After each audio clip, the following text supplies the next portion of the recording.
अगर कैकेयी मंत्रा को अगर नहीं बोलती कि मुझको महाराज से 2 वचन चाहिए, तो मंत्रा कभी याद नहीं दिलाती। कभी भी अपने घर के रहस्य को बाहर वाले को मत बताओ। और दूसरा, अपनी कमाई किसी को मत बताओ, बिल्कुल मत बताओ। जीवन में अगर तरक्की करना चाहते हो तो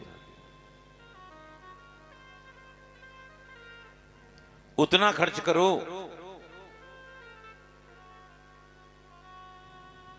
जितना कमाते हो। कमाओ ज्यादा, खर्च कम करो। और जो लोग कमाई और खर्चे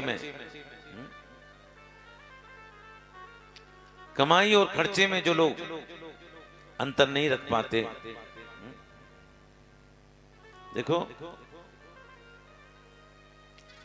एक व्यक्ति, 2 मित्र थे, सच्ची घटना बता रहा हूं। एक सरकारी नौकरी करता था, एक LIC में काम करता था, अच्छा एजेंट था। सरकारी नौकरी वाले के पास बाइक थी, लेकिन पुरानी थी, काम चल रहा था। LIC वाले ने कहा कि देख, तो LIC ज्वाइन कर ले, तुझे बढ़िया गाड़ी मिलेगी चलाने के लिए। क्या कमाता है तू यार, देख इसमें काम में देख। बस मन में आ गई, बाजार पहुंचा और LIC वाले से अच्छी गाड़ी लेकर आया और फिर उसको दिखाया, देख मैं ले आया। लेकिन थोड़े से आवेश में उसने 3 साल की किस्त बांध ली। किस्त भी दे रहा बेचारा।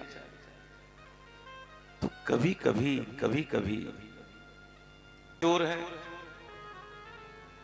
आपने कहा कि नहीं कहा? मैंने कहा कि सरकार चोर है। मैंने ये कहा कि पाकिस्तान की चोर है, कि अमेरिका की चोर है, कि लंदन की चोर है, कि भारत की चोर है, ये मैंने कहा। तो वो आदमी क्या कहता है? बोले ये तो हमको पता है कि कौन चोर है।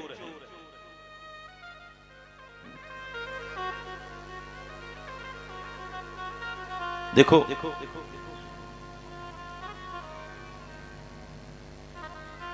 एक जीवन विद्या सर्च करना आप गूगल पर, जीवन विद्या। उसके आदरणीय सोम जी हैं, बड़े अच्छे लेक्चर देते हैं। मैं कल रात को उनको सुन रहा था 2-2:30 बजे तक। किसी ने मुझको भेजा, उनका वीडियो मैं देख रहा था। उन्होंने एक बड़ी विचित्र बात बताई। एक IAS ने, जब वो IAS कर आया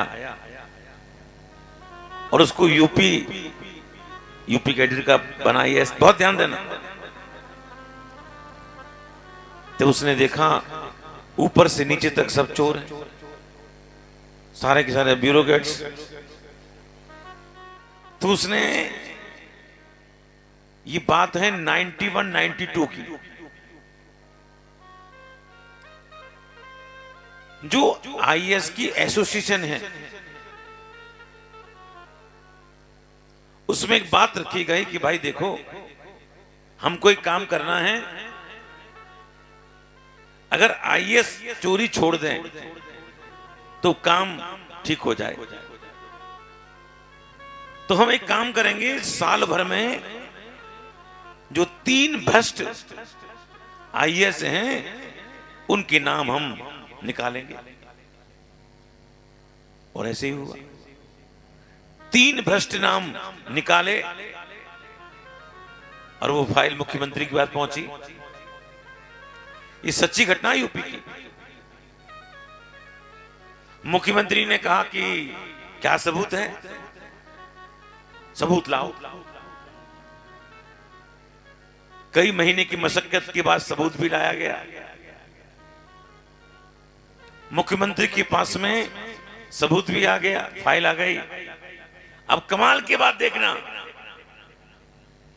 उस मुख्यमंत्री ने क्या किया पता है?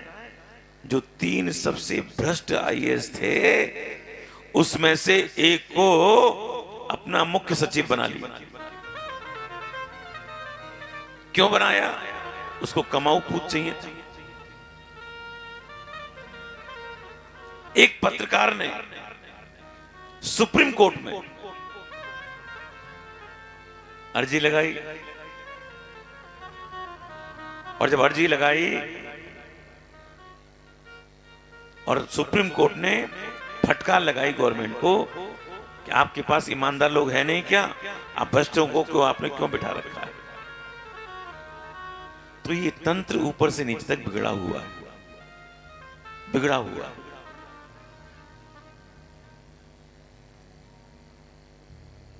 भगवान ने नारद जी के माध्यम से शिक्षा दी। युधिष्ठिर का राजयोग संपन्न हुआ। मारने काटने की बहुत सी कथाएं हो गईं, और आज सुखदेव जी महाराज परीक्षित के लिए भगवान के सखा सुदामा जी कथा का संकीर्तन करते हैं।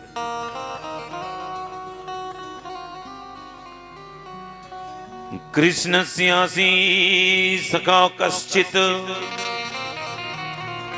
ब्राह्मणो ब्रह्मवित्तमो विरक्तो इंद्रियार्थेषु प्रशांतात्मा जितेन्द्रियो।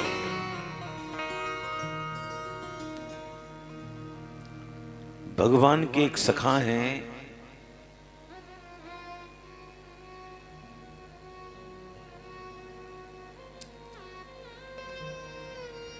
जिनका नाम सुदामा है। जानते हो सखा किसे कहते हैं? जिनकी समान ख्याति हो उसे सखा कहते हैं।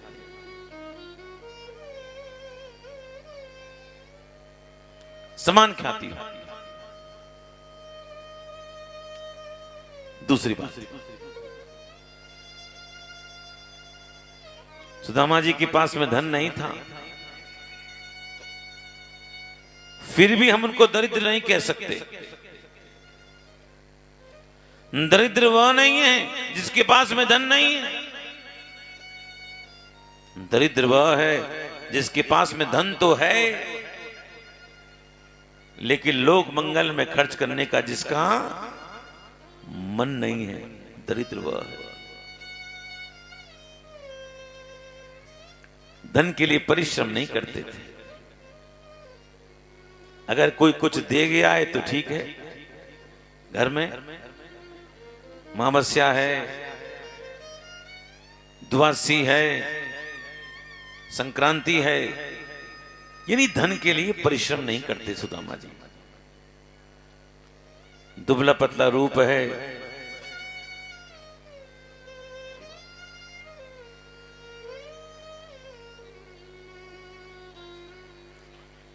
लंगोटी पहनते हैं,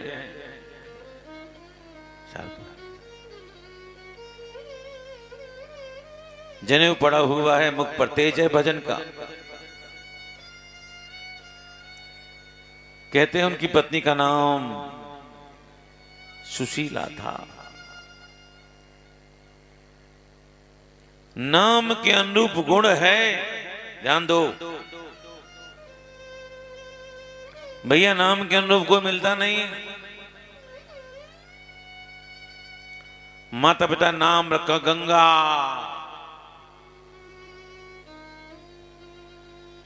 गंगा किसी को एक गिलास पानी भी नहीं पिला सकती। नाम रखा सरस्वती, जो अपना नाम भी ढंग से लिखना नहीं जाने। वो कुदामा नहीं थे और वो कुशीला नहीं थी। घर में कई बच्चे थे छोटे छोटे, हमेशा भूख प्यास से बिलखते रहते।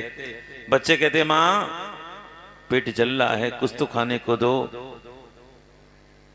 बेटा आज की रात काट लो, कल तुम्हारे पिता जरूर कुछ ना कुछ लेकर आएंगे। रात बीतती, सुबह होती, बच्चे कहते माँ पेट जल रहा है। कपड़ा गीला कर कर बच्चों के पेट से बांध देती थी।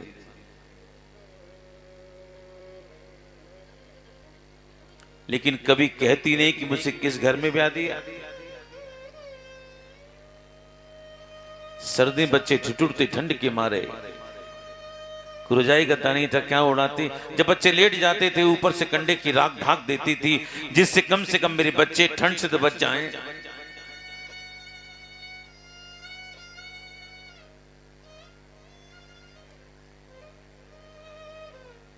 कहते हैं पड़ोस में किसी की कथा हो रही थी, सुनने चली गई। कथा सुनकर प्रसाद लेकर लौट रही थी।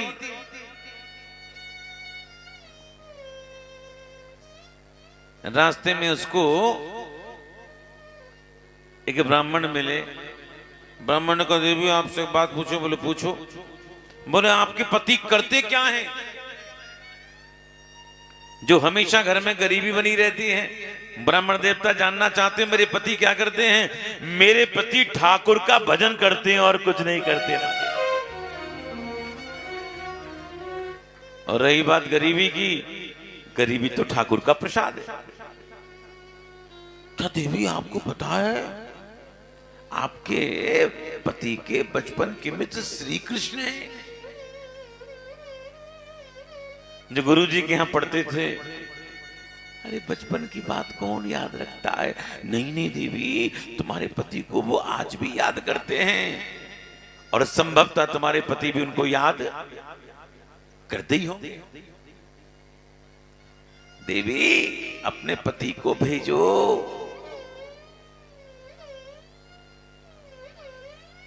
ब्राह्मण देवता गरीबी दूर करने के लिए भेजो।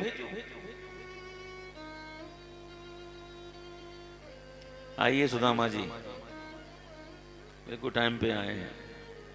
माला पहना राजकुमार जी। सुदामा चरित्र में कोई ब्राह्मण आ जाए, मंगल है, मंगल।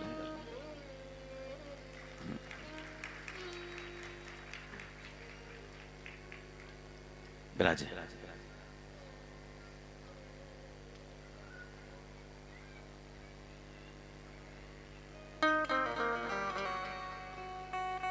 दक्षिणा दो 501 रुपया।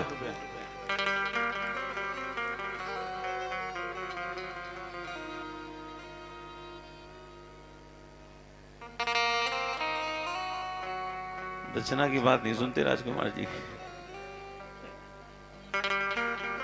4 लड्डू तो पकड़ा देंगे महाराज, है ना?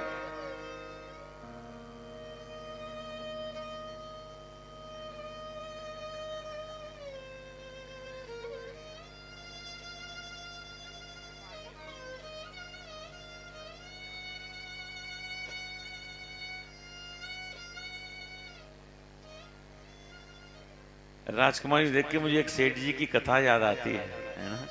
तो बाद में सुनाऊंगा, अगर मौका लगा सुनाऊंगा, पक्का नहीं कहता, है ना? बैठो बैठो। देवी अपने पति को भेजो, अपने पति को भेजो। आज सुशीला जी अपने घर को आई, वो ब्राह्मण चले गए। आपको जानकर आश्चर्य होगा, वो ब्राह्मण और कोई नहीं, मेरे गोविंद ही ब्राह्मण के रूप में आए थे महाराज। नहीं तो क्या पता बचपन का कोई मित्र भी है। स्नान, और आज घर में आई, घर में आकर जो कुछ था बनाया, बच्चों को खिलाया, पति को खिलाया, और आज अपने पति के चरण दबा रही हैं। चरण दबाते दबाते कहती, स्वामी स्वामी आपसे एक बात पूछूं? हाँ पूछो। आपके पति करते क्या हैं? उसकी बात, ब्राह्मण की बात कान में आ रही थी। स्वामी आपसे एक बात कहूं? बोले पूछो। क्या ये सच है? आपके बचपन के मित्र श्री कृष्ण हैं, जो उस समय द्वारकाधीश हैं। उदामा जी बैठ गए, देवी वो मेरे इष्ट भी हैं और मेरे मित्र भी हैं। स्वामी आपने कभी बताया नहीं? बोले तुमने कभी पूछा नहीं तो मैंने कभी चर्चा नहीं की। स्वामी जाओ ना, पगली हुई है, मित्र के पास मांगने नहीं जाऊं। सुशीला जी कहती है, स्वामी मैं आज आपके चरणों की सुगंध खाकर कहती हूं, आपको वहां भेजने का उद्देश्य गरीबी दूर करना नहीं है। आपको भेजने का उद्देश्य दो मित्रों का मिलन है। स्वामी दो मित्र मिल जाए।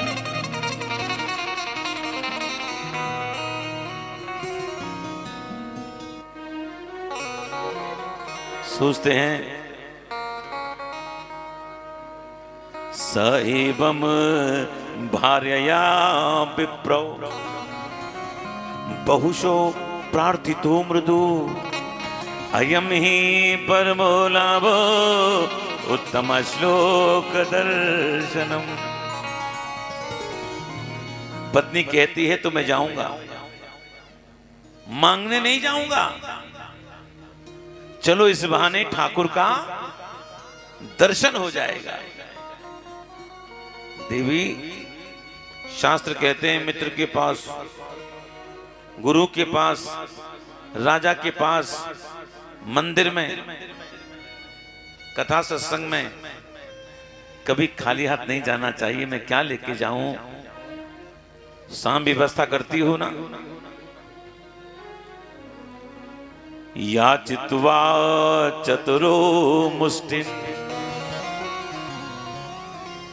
चार ब्राह्मणों के यहां से 4 मुट्ठी चावल लेकर आई, काय में बांधे। चिथड़ा पहनती थी, चिथड़ा फाड़ा है और चिथड़ा फाड़ कर पोटली बनाई है। पोटली बनाकर कहती है, स्वामी मित्र को देना और कहना, उसकी भाभी ने उसके लिए सौगात भिजवाई है। उदामा जी चले हैं, चलते चलते पेड़ के नीचे बैठे, उनकी आंख लगी और जब आंख खुली, अरे मैं कहां गया? किसी ने कहा ये द्वारका है। अरे द्वारका तो बहुत पास में है, मैं तो बड़ी जल्दी द्वारका में आ गया। अरे नहीं, द्वारका पास में नहीं है, द्वारका तो बहुत दूर है। भगवान की द्वारका ने घोषणा कर रखी है, जो मेरी ओर एक कदम बढ़ाता है, 1000 कदम में उसकी ओर बढ़ाती हूं मारा। आए हैं महल में, किसी ने रोका नहीं है। भगवान देखो, भगवान के द्वार पर तो किसी ब्राह्मण को आज तक रोका नहीं गया, रुका नहीं।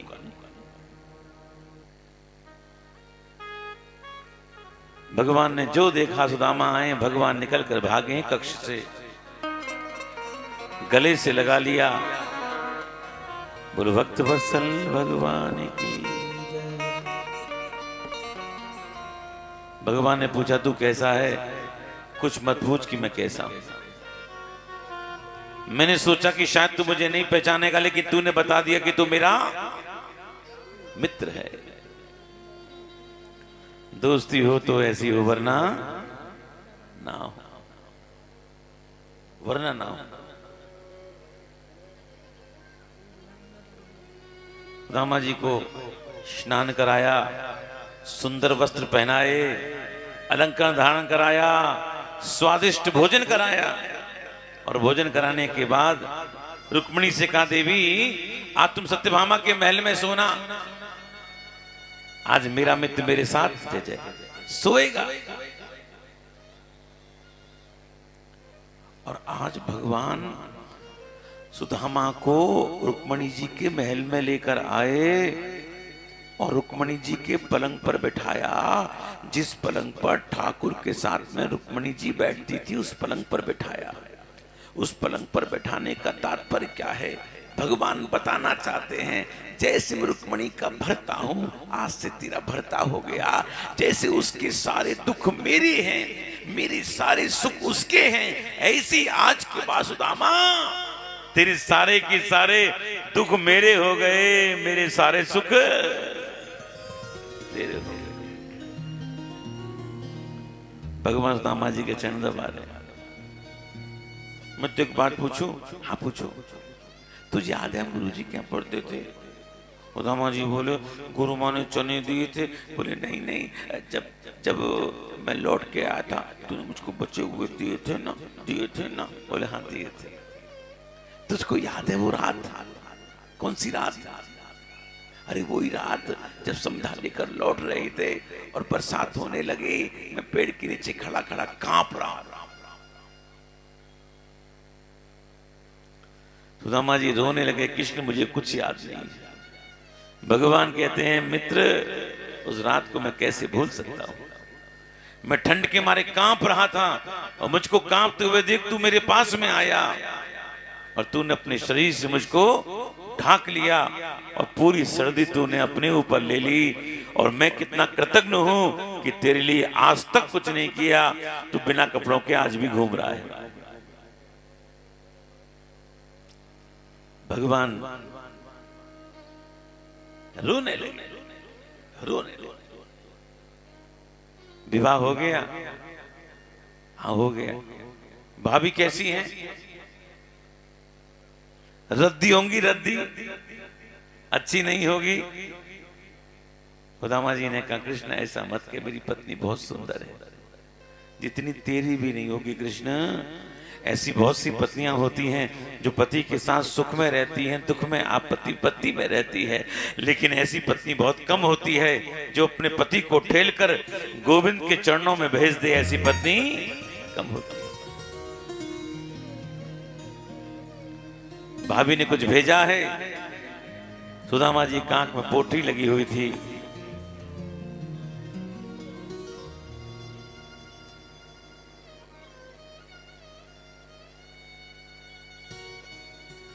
एक बार तो पोटली निकाल के दी, फिर सोच लगे क्या सोचेगा, कितना करीब है, क्या लाया है। कहते हैं सुदामा जी ने पोटली फिर रख ली। भगवान ने कहा दे दो दे दो। नहीं नहीं। और आज हाथ बढ़ाकर भगवान ने पोटली को छीना है, एक मुट्ठी का पान किया।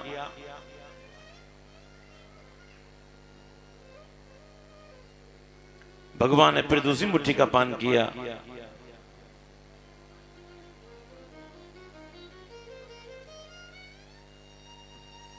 रुक्मणी जी ने हाथ पकड़ लिया, प्रभु सब कुछ आप लोगे, हमें नहीं दोगे? भगवान ने कहा तुम सब लोग लेना, जब बच जाए तो मुझको थोड़ा थोड़ा देना। और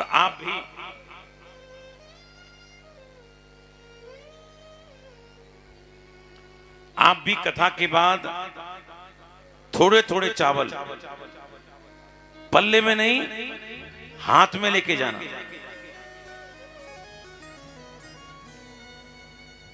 हाथ में लेके जाना। और थोड़े चावल जो हैं 2-3 चावल खा लेना और बाकी चावलों को जहां आपके घर में चावल रखे जाते हैं उस चावल में चावल मिला देना। जीवन में कभी भी आपके चावल के भंडार खाली नहीं होंगे, हमेशा भरे रहेंगे।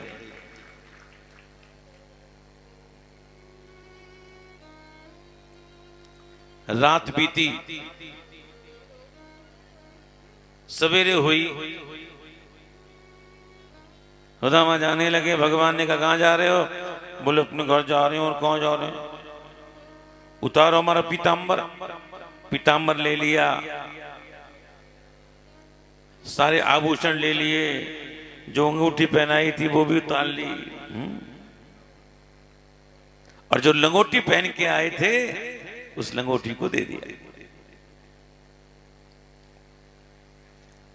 कटनी वालों, आप सोच रहे होंगे ना कृष्ण कितना निष्ठुर है, कुछ दिया नहीं, जो दिया वो भी ले लिया। अरे नहीं, कृष्ण को समझना इतना आसान नहीं है। सुदामा जी आए हैं, पूरी द्वारका में एक खबर फैल गई है, प्रभु का एक मित्र है ब्राह्मण, देखते हैं उसको क्या देने वाले हैं प्रभु। भगवान ने सोचा मेरा दिया हुआ पीतांबर पहन के जाएगा, लोग कहेंगे देखो देखो देखो देखो, कल तो ये लंगोटी में आया था, आज पीतांबर को पहन कर अकड़ के जा रहा है। ये सुनेंगे सुदामा जी, उनको अच्छा नहीं लगेगा। भगवान कहते हैं दुनिया वालों, तुमको जो कुछ भी कहना हो तुम मुझसे कह लेना, लेकिन मेरे भक्तों से कुछ ना कहना। सुदामा जी की विदाई हुई, सुदामा चलते थके पेड़ के नीचे बैठे, और जब आंख लगी और जब आंख खुली, अरे मैं कहाँ गया? किसी ने कहा ये सुदामा नगर है तो हमारा नगर। हो सकता है हमारे जाने के बाद में सुदामा नाम के बड़े भारी सेठ ने खरीद लिया हो। जहां कुटिया थी वहां बड़ा भारी महल बना था।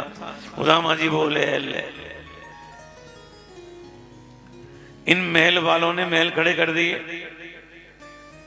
इनसे पूछो पत्नी कहाँ है, बच्चे कहाँ हैं? और जैसे ही महल के द्वार पर आए, महल का द्वार खोला, एक स्त्री हाथ में चांदी की थाली लेकर आरती कर रही थी। सुदामा जी ने कहा देवी हमारे पत्नी कहाँ, हमारे बच्चे कहाँ हैं? उधर से आवाज आई, स्वामी आपने मुझे पहचाना नहीं, मैं आपकी पत्नी सुशीला। सुशीला तू। ऊपर से नीचे तक सोने में। अरे पीली का जमाना गया, सफेद हो रही थी। कितने तो डायमंड की नेकलेस पहन रखे थे, सजी धजी खड़ी थी, मान लो अभी बूटी पार्लर से लौटी हो। उसके बगल में उसकी चेली थी, चेली के हाथ में एप्पल का फोन था, आईफोन, शायद 15 तो नहीं होगा, 25 होगा। बच्चे कहाँ हैं? बच्चे घोड़ा गाड़ी पे घूमने गए। ये सब कैसे हुआ? बोले आपके मित्र ने कन्हैया। बोले हाँ, उनके मुनीम जी आए। कहाँ है? वो अंदर बैठे हैं। और भैया देखा मुनीम कोई नहीं, हमारे कन्हैया ही मुनीम बनकर बैठे थे महाराज। बिल्कुल मुनीम जैसे लग रहे थे, मुनीमों जैसी पीली पगड़ी, कान में पेन। रोज भैया चश्मा नीचे करो, नाक पे लेकर आओ। यूं देखो,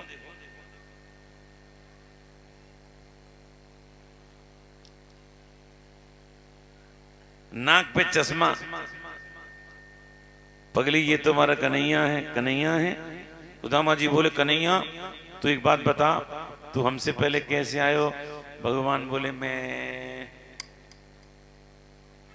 रथ पे आयो। सुदामा जी बोले एक बात बता कन्हैया, जब तू बोलो आना ही था तो हमको साथ में लेकर नहीं आ सकता था? तुरंत का पहिया का घिस जाता। ये सुनकर भगवान ने एक बहुत अच्छी बात कही। भगवान ने कहा सुदामा हम जैसे अभिमानी लोग रथ पर चलते अच्छे लगते हैं, आप धरती पर चलते हो, धरती धन्य होती है। आपको रथ पर बिठाकर मैं धरती के सौभाग्य को छीनना नहीं चाहता था। सुदामा जी ने कहा कृष्ण पहले मुझको परवाह थी पत्नी के बच्चों की, अब मुझे किसी की परवाह नहीं है। सुदामा जी महाराज सब कुछ छोड़कर भगवान के ध्यान में बैठ गए। हम लोग उपसंहार की ओर हैं, स्थान पर बैठे रहे। सुदामा कृष्ण की सुंदर झांकी का दर्शन करेंगे। देखो देखो ये गरीबी का हाल, कृष्ण के दर पर विश्वास लेके आया हूँ। मेरे बचपन का यार है मेरा शाह, यही सोच कर मैं आस करके आया हूँ।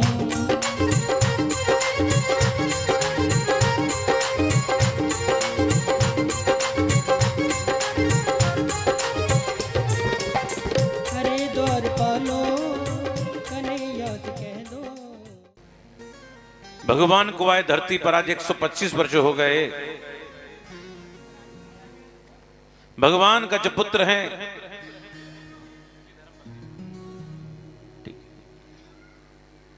क्या नाम है, अर्चना जी जिनकी धर्मपत्नी हैं, जी कहते हैं हमारी धर्मपत्नी हैं।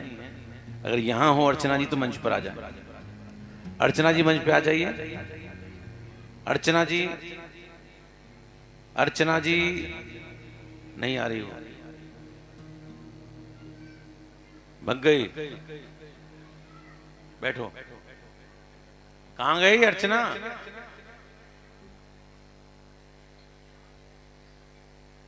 अर्चना जी,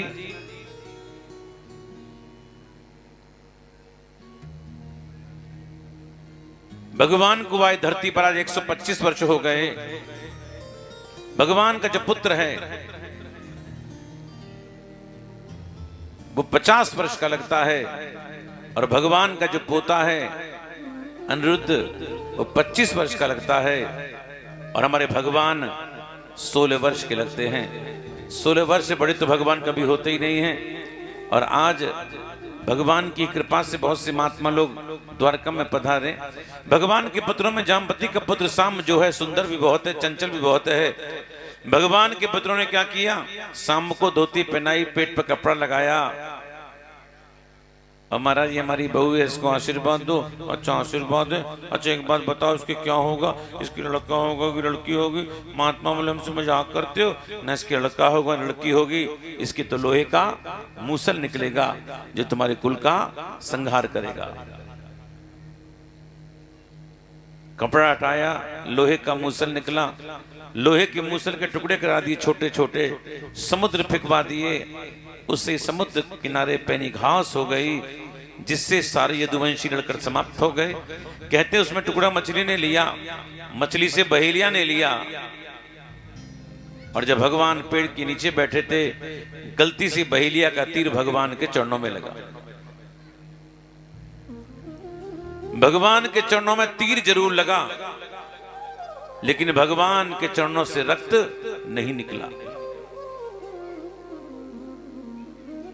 चित्रों में दिखाया गया है, ऐसा देखना पाप है। भगवान अपने धाम जाते हैं, शरीर जाते हैं, भगवान शरीर को छोड़कर अपने धाम नहीं जाते। जब भगवान अपने धाम जाने लगे, उद्धव जी को दिव्य ज्ञान की प्राप्ति कराई, और उद्धव जी ने क्या देखा? भगवान में दिव्य तेज निकला, वो तेज भागवत में समा गया। इसलिए भागवत को भगवान कृष्ण की वांग में मूर्ति कहा गया है। भगवान अपने धाम पधारे, पुलवाल कृष्ण लाल की। परीक्षित को श्राप लगा है कि 7 दिन में तक्षक रस लेगा। 7 दिन पूरे हो गए। सुखदेव जी महाराज अंतिम उपदेश करते हैं, मरीशेती पशु बुद्धि इमाम जहीम।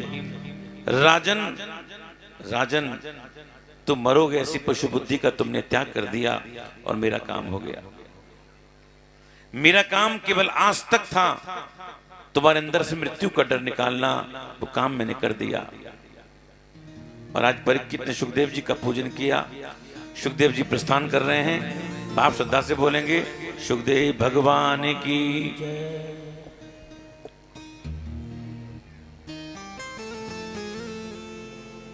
और आज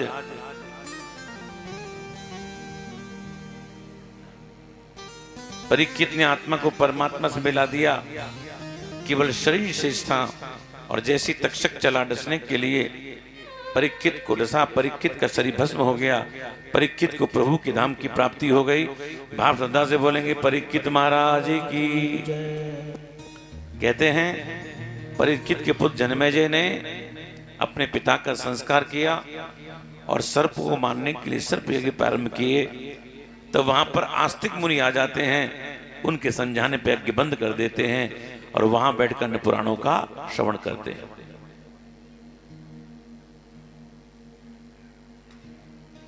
ये कथा नेमिषारण्य में सूत जी ऋषियों को सुना रहे हैं।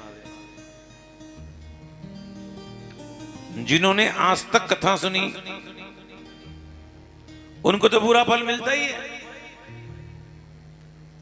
लेकिन जो अंतिम दिन कथा सुनते हैं उनको भी पूरा फल मिलता है।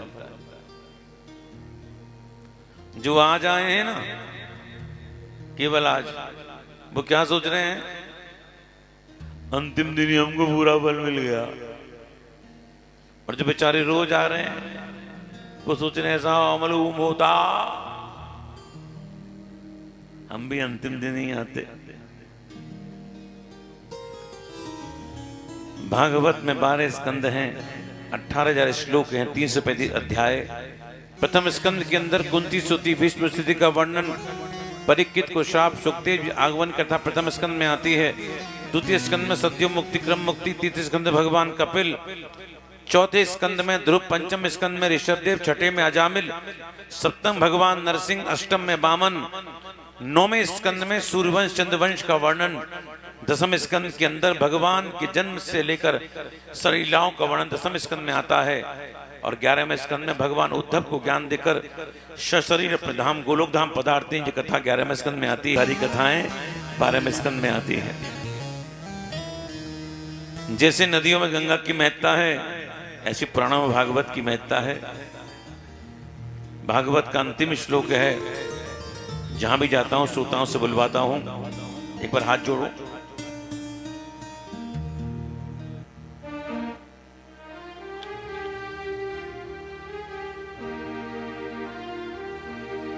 नाम संकीर्तनम यस्यो, नाम संकीर्तनम यशो, सर्व पाप प्रणाशनम, सर्व पाप प्रणाशनम, प्रणामो दुख समनो, प्रणामो दुख शमनो, तम नमामि हरिम परम, तम नमामि हरिम परम, तम नमामि तम नमामि हरिम परम, तम नमामि हरिम परम। तम नमामि हरिम परम।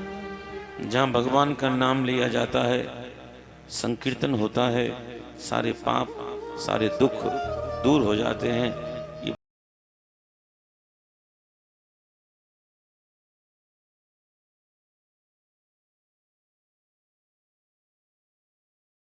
आनंद टीवी से जुड़ने के लिए आप हमें व्हाट्सएप करें 9277395752 पर।